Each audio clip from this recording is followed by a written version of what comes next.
let's get started here on Global Accessibility Awareness Day. I am joined today by a few of my wonderful colleagues. Kristen Bamford, our Acting Chief Digital Officer, who we're so excited to have here. Sean Elliott, who's our Principal Front-End Engineer and Accessibility Specialist. Dominic Kirkwood, our Principal Research Operations Lead, and the wonderful Kayla Schott, who is our Senior Product Designer and Accessibility Champion. Just before we start today, I'd also like to acknowledge country, and I acknowledge the traditional custodians of country and their connections to land, sea and community, and pay my respect to their elders past and present, and extend that respect to all Aboriginal and Torres Strait Islander peoples today. The photo on the right-hand side is from where I'm coming from, which is Wiradjuri country. So whatever land you're on, if you want to put it in the chat, that'd be great. But yeah, it's there. We acknowledge country, and because it's important to, because it is and always will be Aboriginal land. Kristen, I will throw it across to your good self, if I may, to open us up. Thanks, Greg. Just like to acknowledge that I'm joining today from Darkinjung land on the Central Coast. And happy Global Accessibility Awareness Day to everybody. I think we've put an acronym beside it of GAAD, yes. But I'm not sure how we're going to say that as a word, so I'm going to say the full sentence today. A big welcome and thank you for joining us as we share our accessibility journey at Service New South Wales. Today is really about getting everybody talking, thinking and learning about digital access and inclusion and more than 1 billion people with disabilities. And at the end of the day, it's about our customers and citizens being at the heart of everything we're doing. Today, the team are going to be sharing the story of the journey at Service New South Wales to deliver a positive customer experience for all of our customers. The story is going to begin with our vision for a New South Wales where digital government services are easy, accessible, trusted and integrated for all. Accessibility is about the qualities that make an experience open to everyone. For Service New South Wales, it is about ensuring that all customers are included and barriers to services are removed. We recognise that accessibility and inclusion are not static end states, but rather an ongoing and iterative journey that we work towards achieving our outcomes for. I'm very proud to say that accessibility is part of the DNA and the way that we work at Service New South Wales. As you're going to hear today from the team, it requires going beyond technical conformance with accessibility standards. It actually involves building culture and capacity to transform and improve. Equally, embedding good governance is central to our journey as it drives innovation in the services we deliver and ensures that we are continuing on the right path to achieve the outcomes that we desire. Our ongoing journey at Service New South Wales is supported by our Minister, Minister Dibb, who has expressed his commitment to building accessibility and inclusiveness and celebrating the diversity of citizens in New South Wales. So without further ado, please relax, lean in or sit back and get ready to engage in our story from aspiration to innovation. And thank you, Greg and team, for your efforts to put today together. Thanks, KB. So a little bit about us. And I've got to say it's the best place to work. So just putting it out there. Who we are, we're the one-stop shop, right? So there's over 1,300 different sorts of transactions for customers and businesses. But we offer that across an omni-channel, across the shop fronts, the phone, and in the digital space. And in the digital space, that's where I work, in the digital services team with my wonderful colleagues online here with us, we've actually got 67 digital services that we manage from end to end. And it's really important that we look at how we make sure everybody can. As KB has mentioned, it's a collaborative journey, and we know that it's about that ongoing piece of gathering knowledge, gaining insights, and that ongoing iteration to improve. That's our North Star, is making sure we all can. But today's journey, whilst we're lucky enough, the four of us here, to share this story, as you will see along the journey, so many people in our organisation have all played a part. And that's great because it's part of the culture, and that's just as important. So let's go back to 2021. If any of you can remember, I think we're hitting around COVID time to a few of us.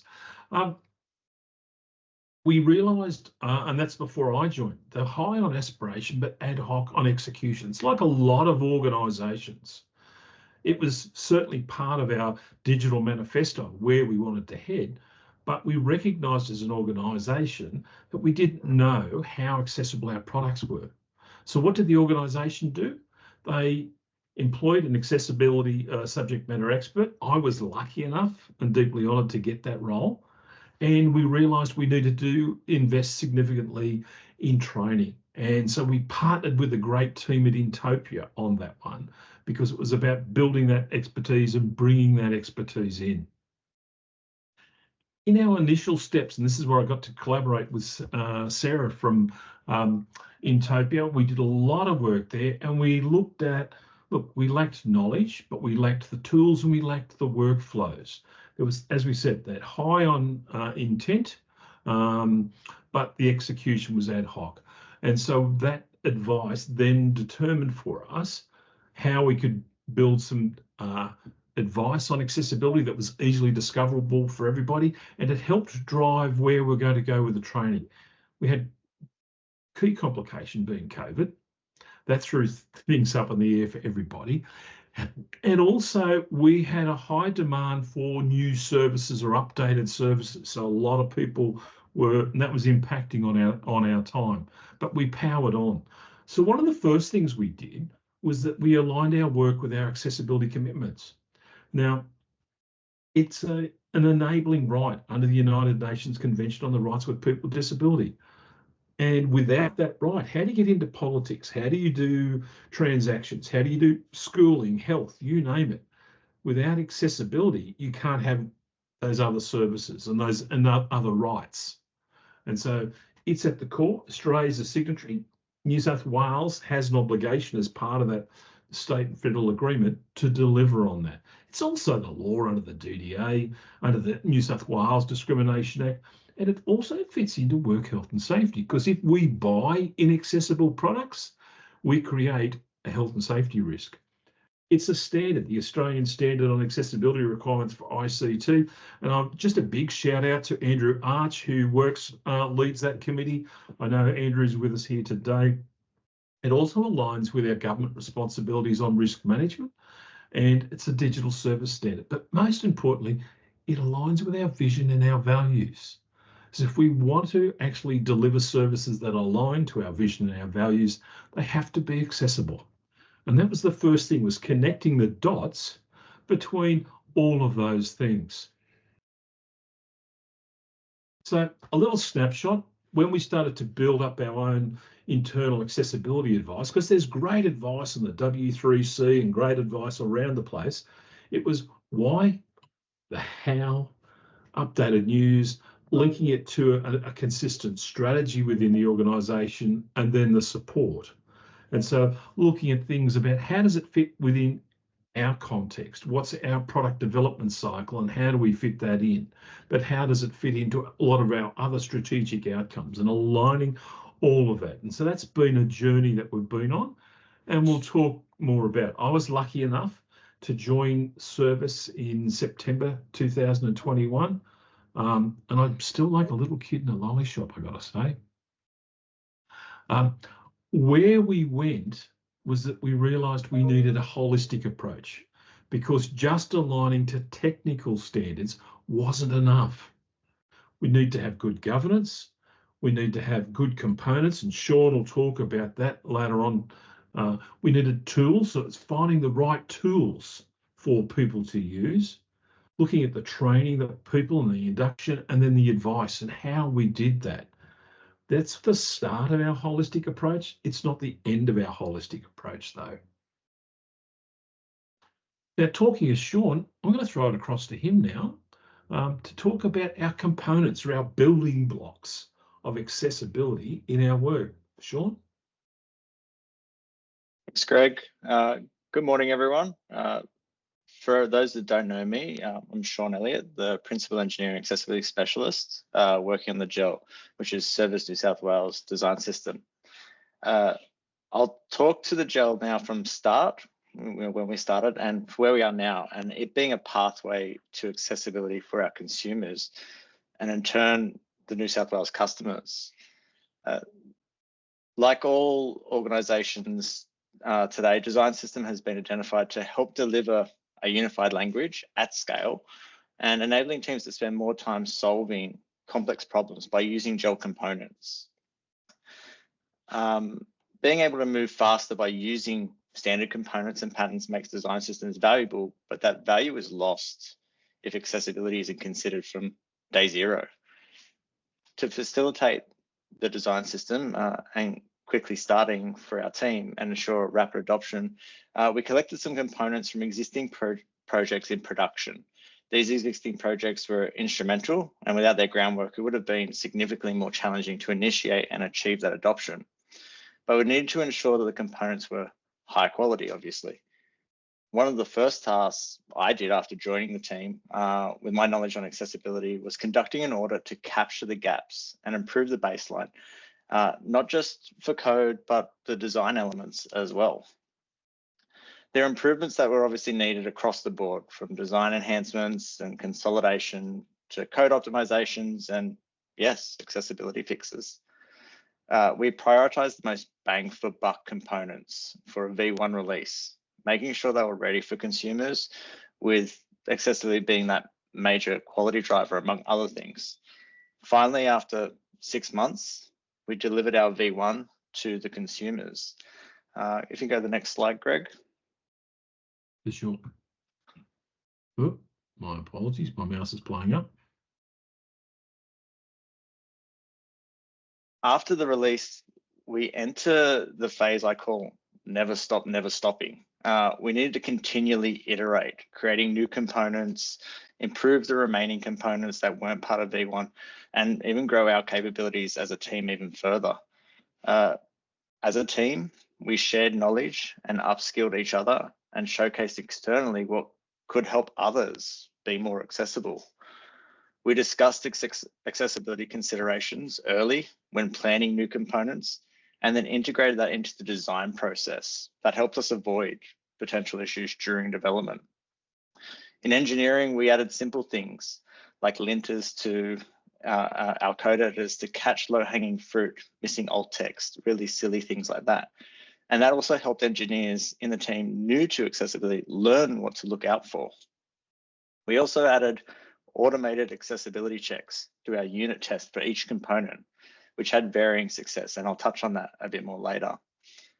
Each enhancement, though, improved the result a little each time, constantly evolving, obviously, and growing.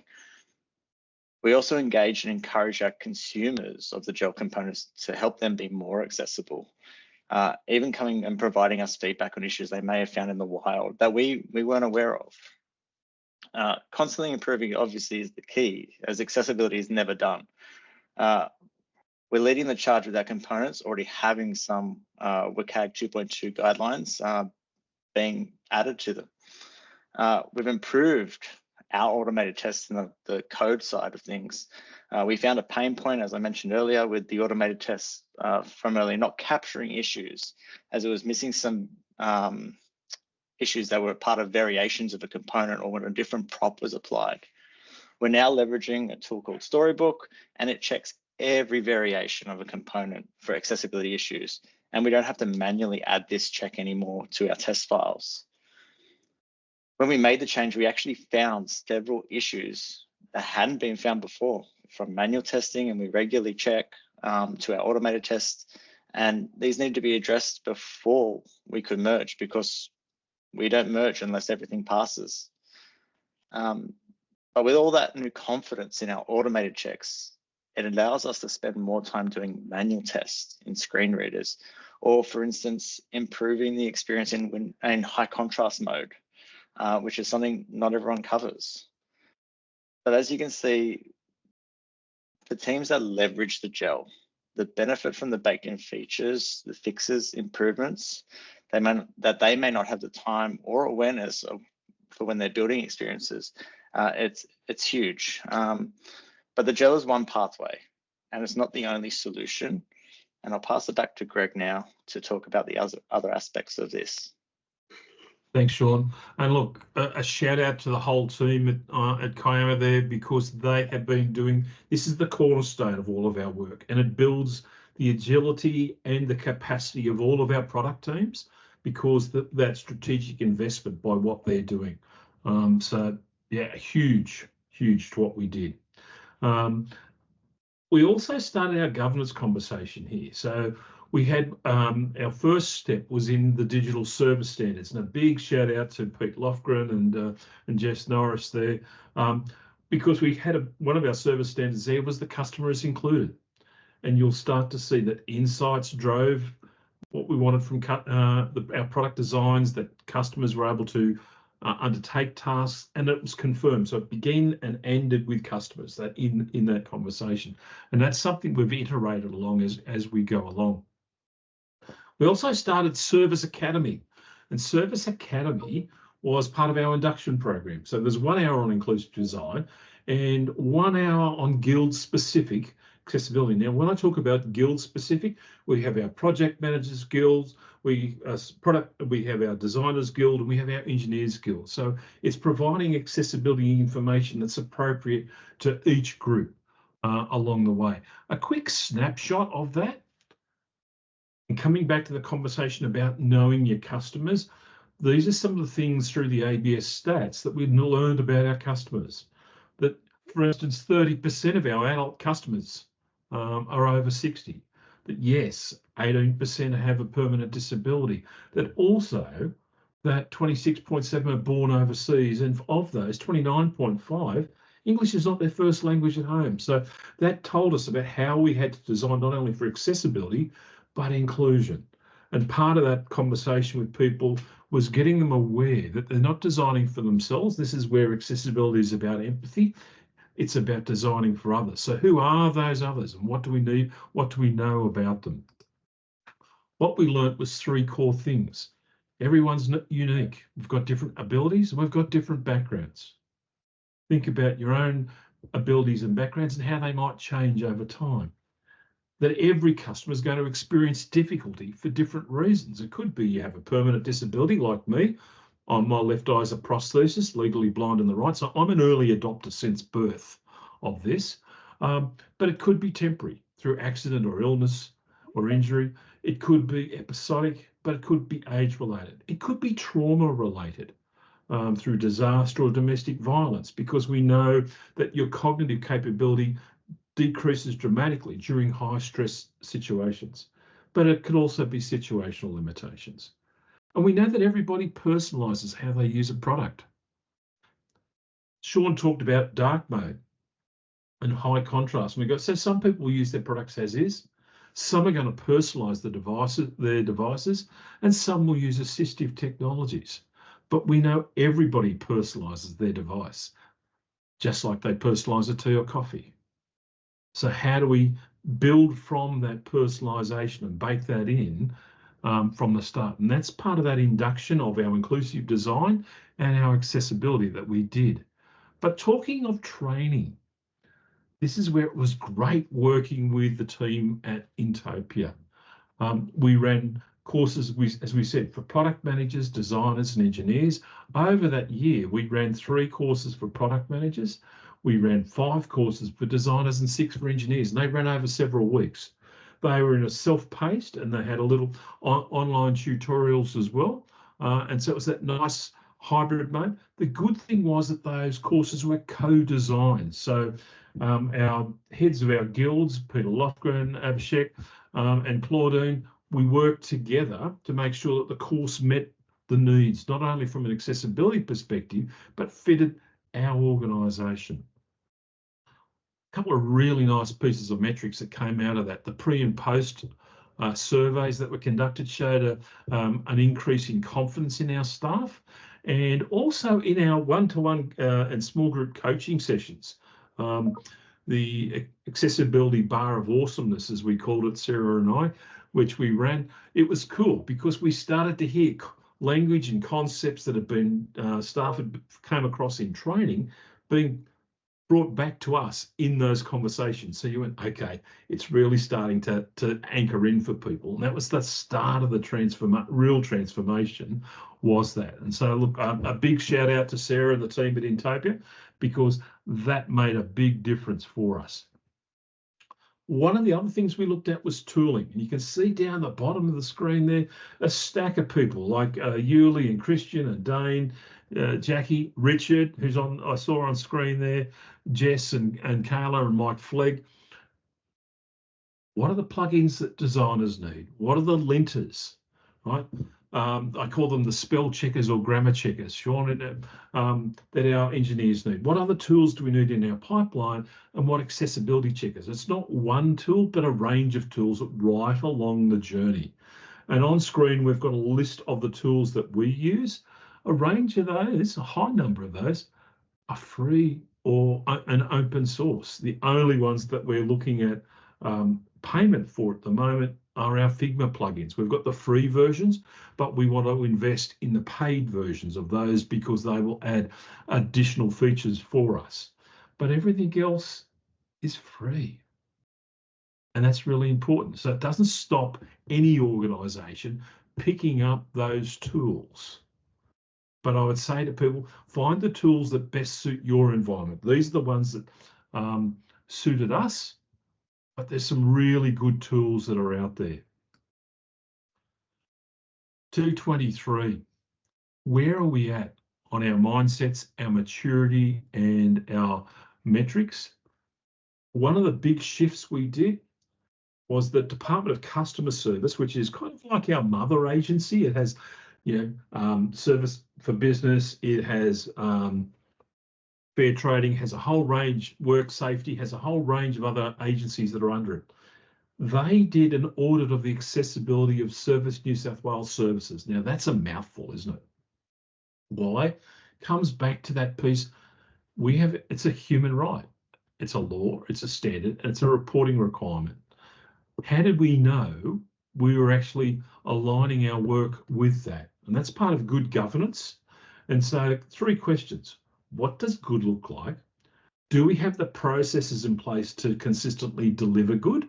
And how do you know those processes are working? We analysed between February and June of 2023. The core finding for digital services was that our governance systems still weren't working as well as they needed to, and that we needed to improve upon those. So we established an implementation group, and you can see some names there: Andrew Callahan, Sean, Jacqueline Alva, Dom was on there, Kayla, Mark Oxbrow, Lisa, Christian. That was part of the group. It's this collaborative effort to make the change.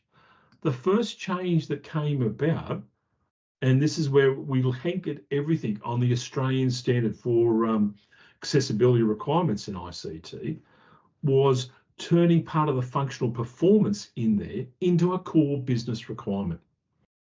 The product or service enables all customers to easily and safely complete the tasks they need to complete, regardless of their background or abilities. Now, those abilities could be auditory, cognitive, learning, neurological, physical, speech, or visual. How do we enable everybody in? How do we give them that independent use, equity of use? Is our language within there inclusive?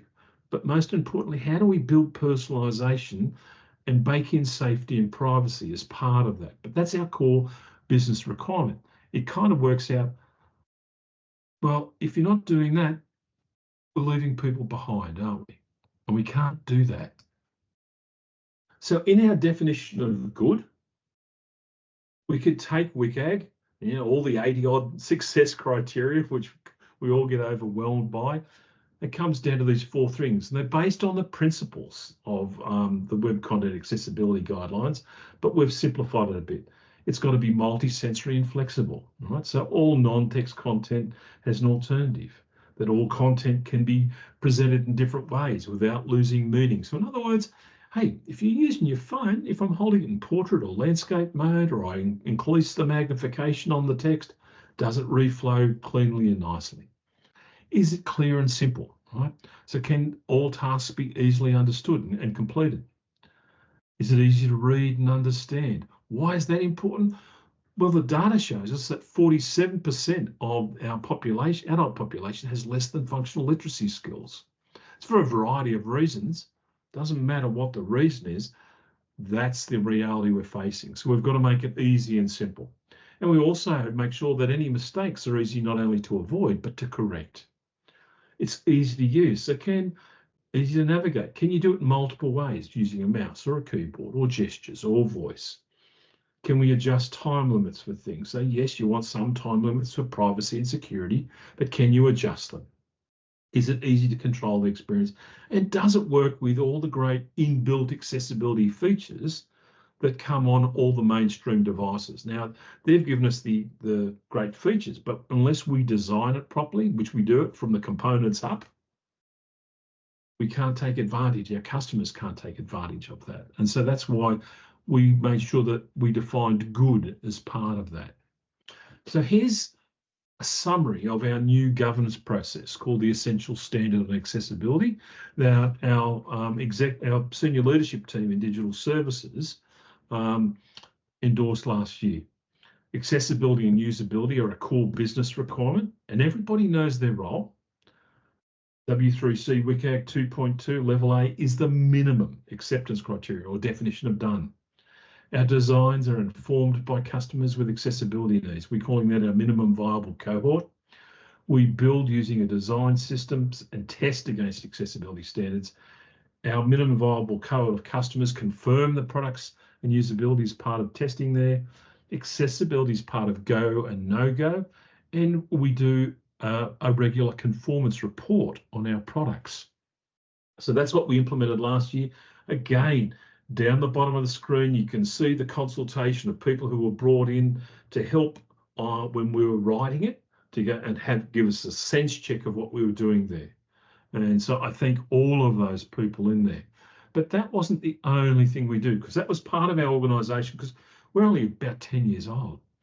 And so it was looking at how do we improve our services and our default ways of working. And that's where our essential standards. We were originally a startup in a sense, and we had a startup mentality, but as we've grown and mature and our product range has grown, we needed to make sure we baked in some things because it improves consistency and agility.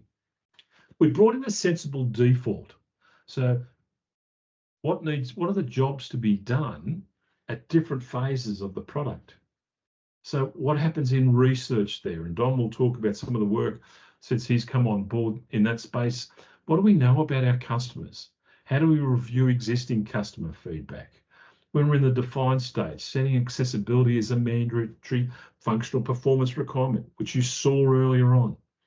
Setting that conformance as our definition of done. If it doesn't achieve that, then it's not ready to go out. Develop and test, with low-fi iterations. And Richard and Sean and a few of us are having ongoing conversations about what that looks like and how our teams can easily do that. Develop, and in that development phase there, it's how we co-design solutions using that global experience language with a minimum viable cohort of customers and adding accessibility annotations, which we'll talk about a little bit later. Then we're building with that design system, we're testing, we're iterating, and it just goes on. And accessibility is there, part of that go no, just like security.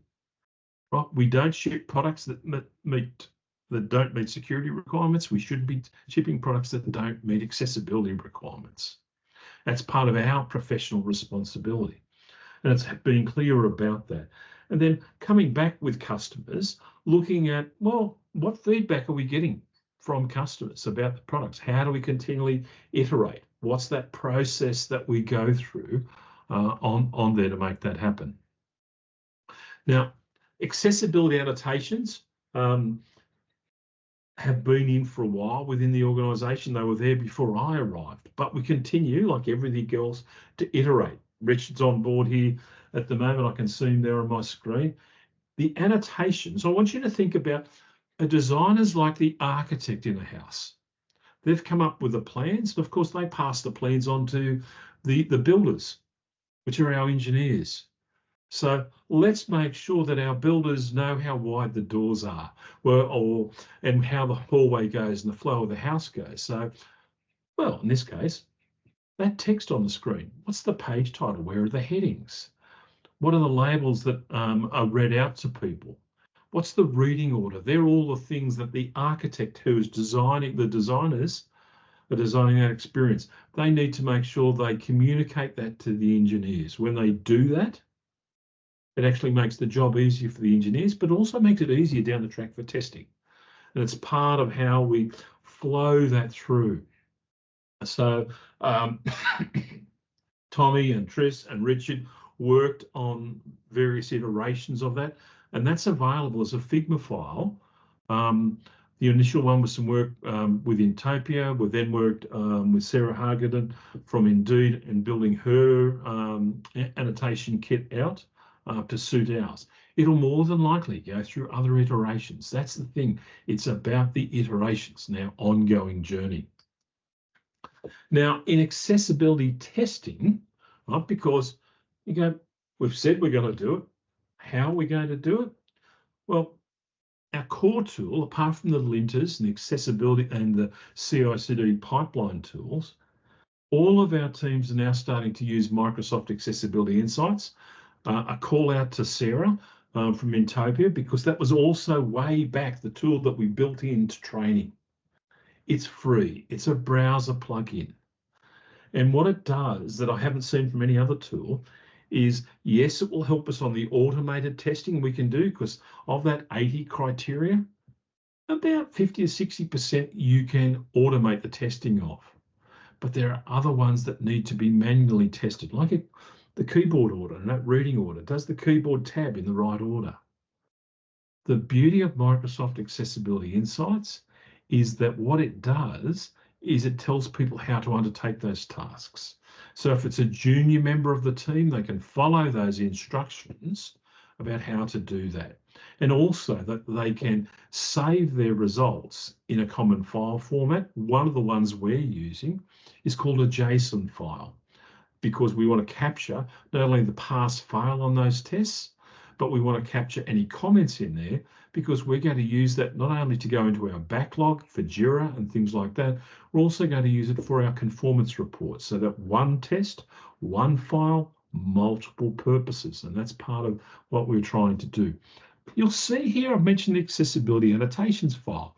Why? Because the value of a paired test is something, and I'm calling out the wonderful Nat Bichetti and Adam Barnwell. Why? What did we do?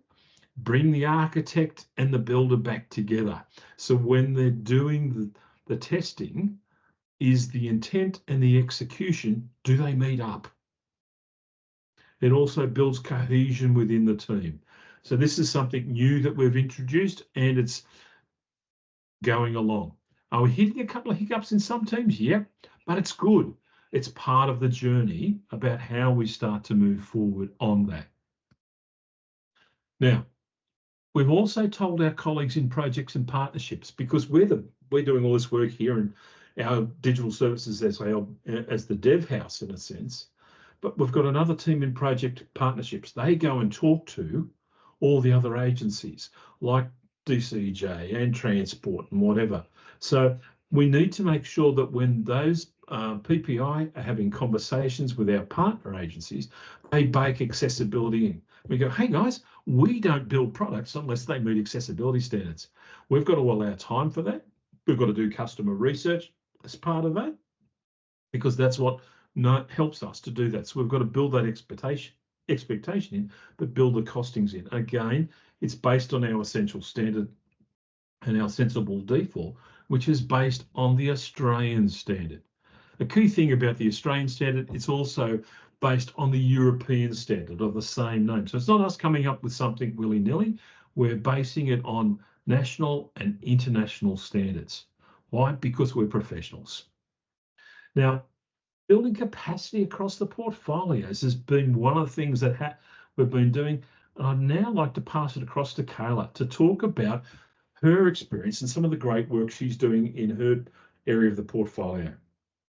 Kayla. Thanks, Greg. Hi, everyone. I'm Kayla. I'm a product designer and accessibility champion within the Service New South Wales Business Bureau. And I'd like to share with you my role in building capacity within our portfolios to enhance our accessibility. So I'd like to start off with what we've done. So just for a little bit of context for those of you on the call that kind of sit outside of service, the Business Bureau focuses on supporting New South Wales businesses, and for this a big portfolio, but for us, I work in the digital portfolio, just as Greg has mentioned. And within this portfolio as well, we have 10 multidisciplinary teams as well. So to build capacity, we've implemented an accessibility champion at that portfolio level. So that's me. And my primary focus is leading the implementation of our accessibility plan and providing support to the Business Bureau teams themselves. And this role allows me to have a direct line to our teams, which is crucial for uplifting and supporting them in their accessibility efforts as well. So why is this important? So providing direct support and uplifting teams is essential for several reasons. So it allows us to address specific challenges and questions in real time, ensuring that teams don't feel isolated in their efforts.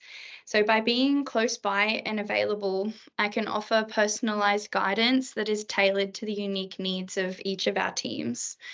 This direct interaction helps to empower the teams and also encourages open communication as well. So it's making it easier to identify and resolve any accessibility knowledge gaps that we have within our teams, but then also at the same time being able to identify accessibility issues early on as well. And then additionally, by uplifting our teams as well, we foster a culture of inclusivity and collaboration where everyone feels empowered to contribute to our overall goals for accessibility as well.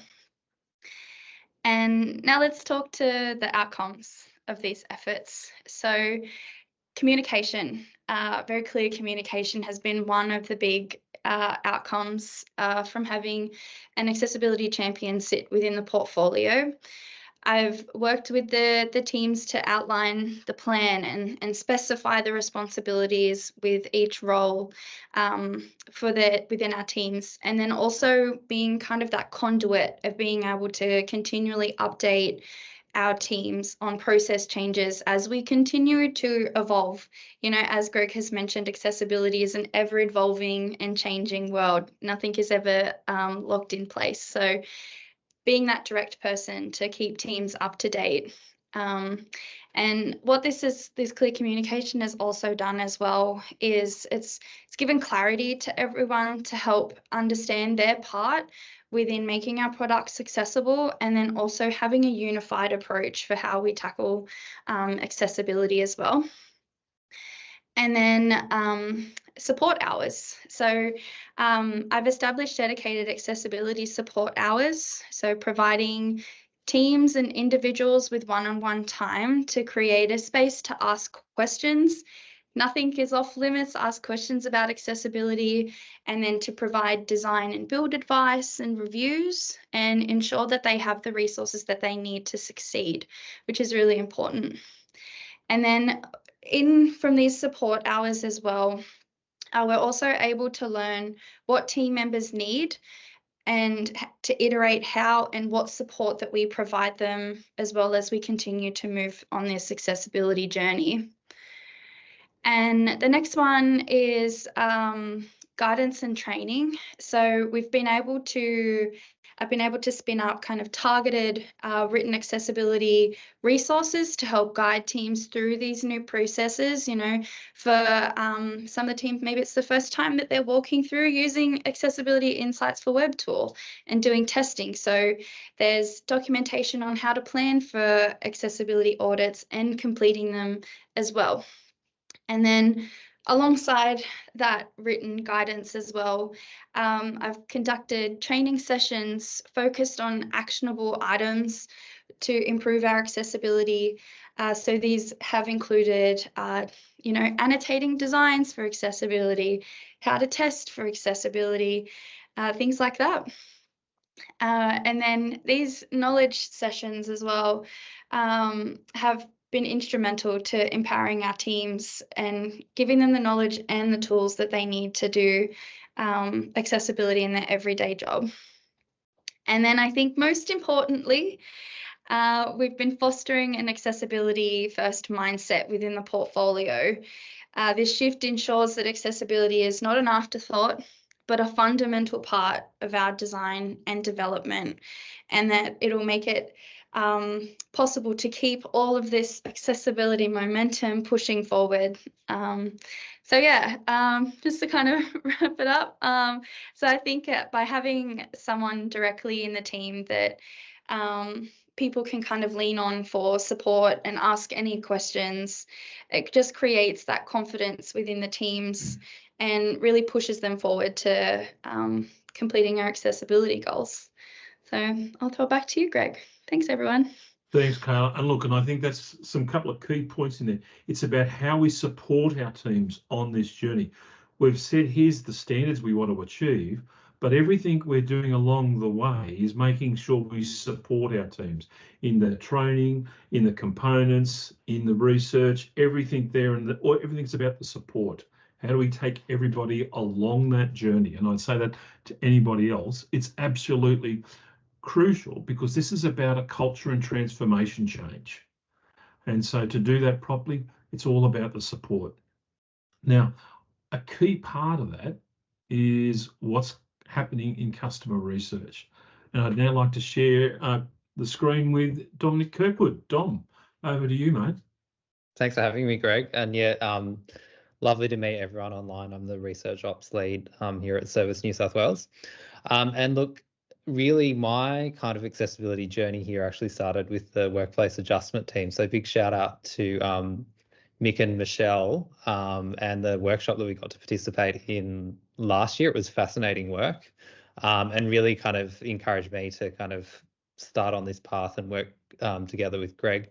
And really kind of what I have been doing and working on with teams is actually encouraging them to recruit customers inclusively.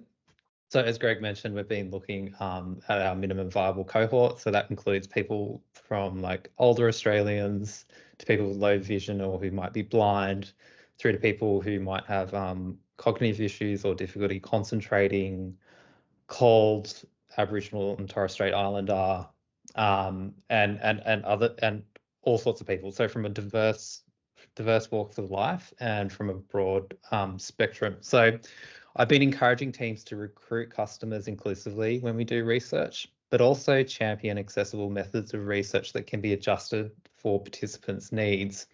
And the way that we've kind of been approaching that so far, and to Greg and Kayla's point, is providing the support for teams to be able to experiment and adapt the materials that they are testing with customers so that customers from all walks of life can participate. Now, we haven't had success in kind of recruiting that broad spectrum, but we have had, I think, to date, a lot of success in terms of the innovation that teams have been able to apply. And I might mention on little to no budget in order to be able to adapt their materials so that we can capture the needs of the customers that we serve here at Service New South Wales. And I probably just want to give a big shout out to, particularly to Nat Fischetti and Adam Barnwell, who've been probably mentioned a few times in this presentation. They did an amazing job earlier this year in the digital identity space and kind of testing an onboarding flow end to end, inclusively with about 10 customers. And I think a big learning that we've kind of taken away from the work we've done so far is that not all of our design tools, like Figma, for instance, are accessible. And they did an amazing job spinning up quite a detailed prototype in Wix, which could be accessed by anyone, including people who use a screen reader, and they're able to get some fantastic insights on the back of that work. I might also add that there are other pockets of excellence within Service New South Wales. A big shout out to the grants and rebates team. Also, the notifications team, they've just done some research with Arabic, native Arabic speakers and native Mandarin speakers as well, which again, I would say it contributes to a few things. And you can see in the why there, it reduces our bias when we do our research with an inclusive cohort of customers. It also reduces the cost to deliver accessible products. If we're capturing need and insight early on, and we understand what the needs of our customers are before we go in for development and coding and delivery, then we're able to deliver those accessibility needs or deliver on them upfront. And I suppose, again, just to quickly recap on the outcomes of this work to date, I think we've really been able to start to influence our methodology and our approach when we do research or usability testing with customers. Again, we've been able to provide the support and the guidance and the beginnings of that support and guidance, and especially with Greg and I kind of working with teams one-on-one. And we've started the mindset shift in this space. I think we're in the product space, right? We do a lot of usability testing. I think often our expectation is that we test something with a customer and they're meant to complete a task.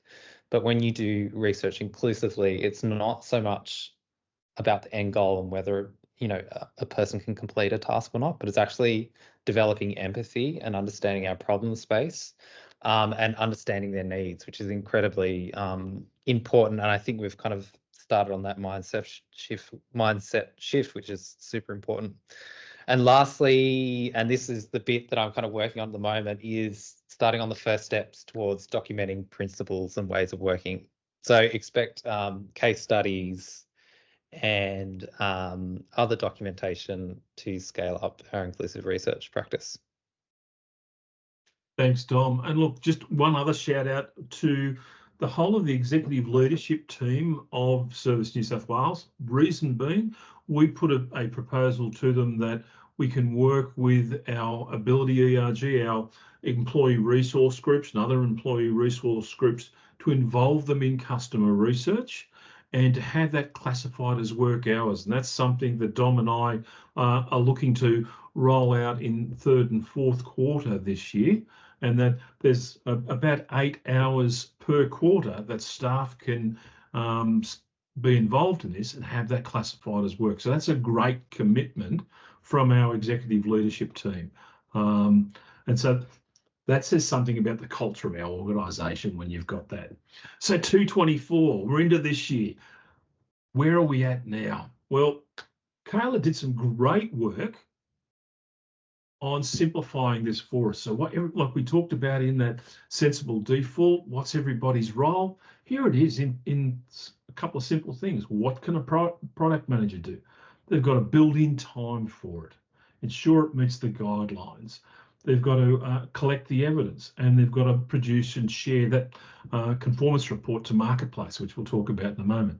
Designers, designs are informed by the customers. They have the initial concepts, lo-fi wireframes, or what we're doing with Wix now, writing in plain English, adding the accessibility annotations.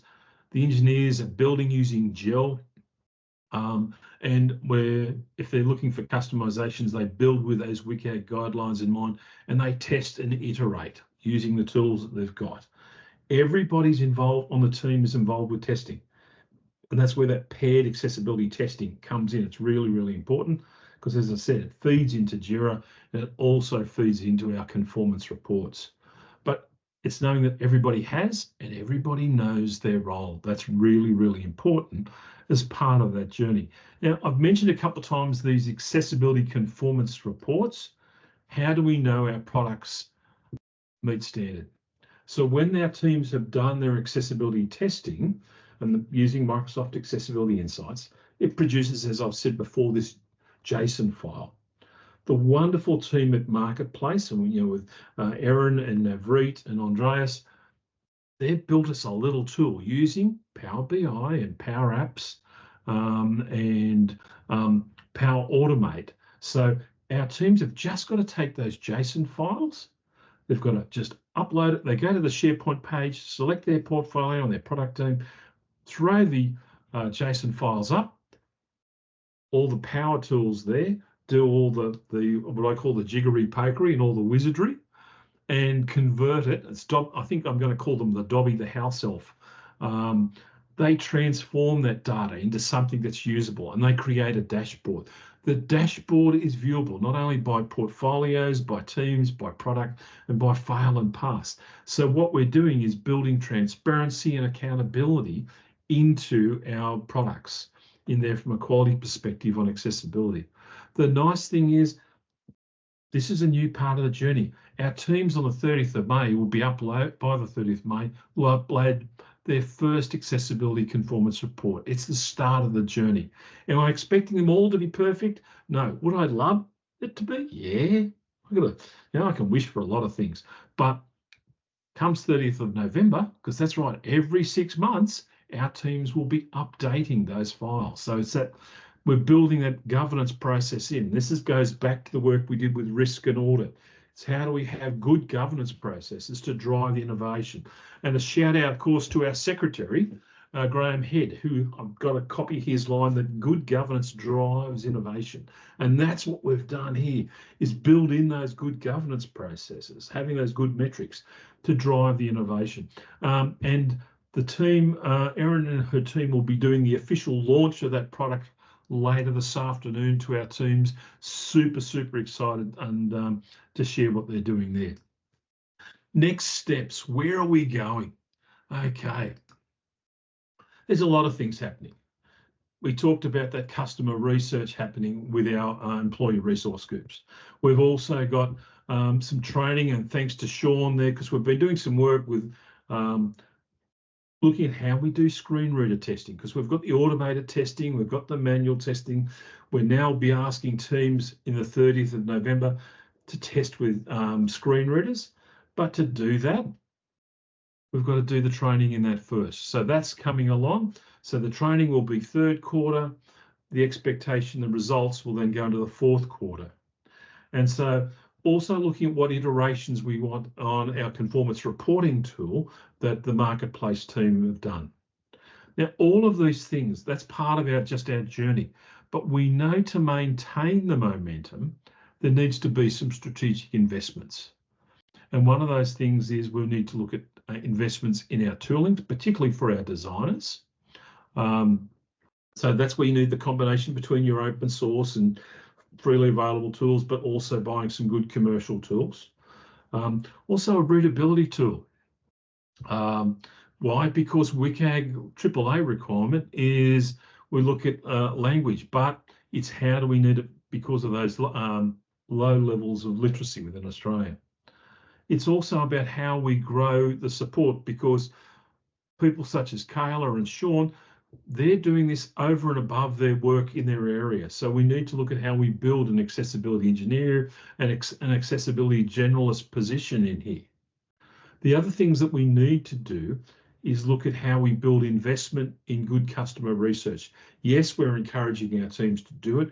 Yes, we'll be lowering part of our costs because we'll be working with some of our staff, but we know we need to look at how we work on an ongoing basis with customers. Now, we can't ask customers to do it for free.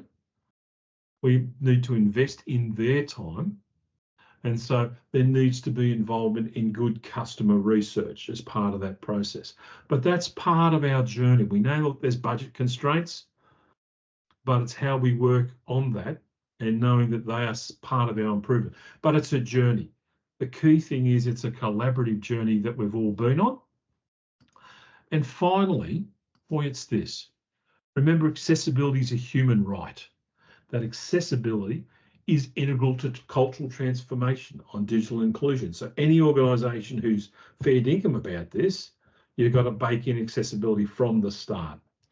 And that inclusion inspires innovation and how we deliver products and services.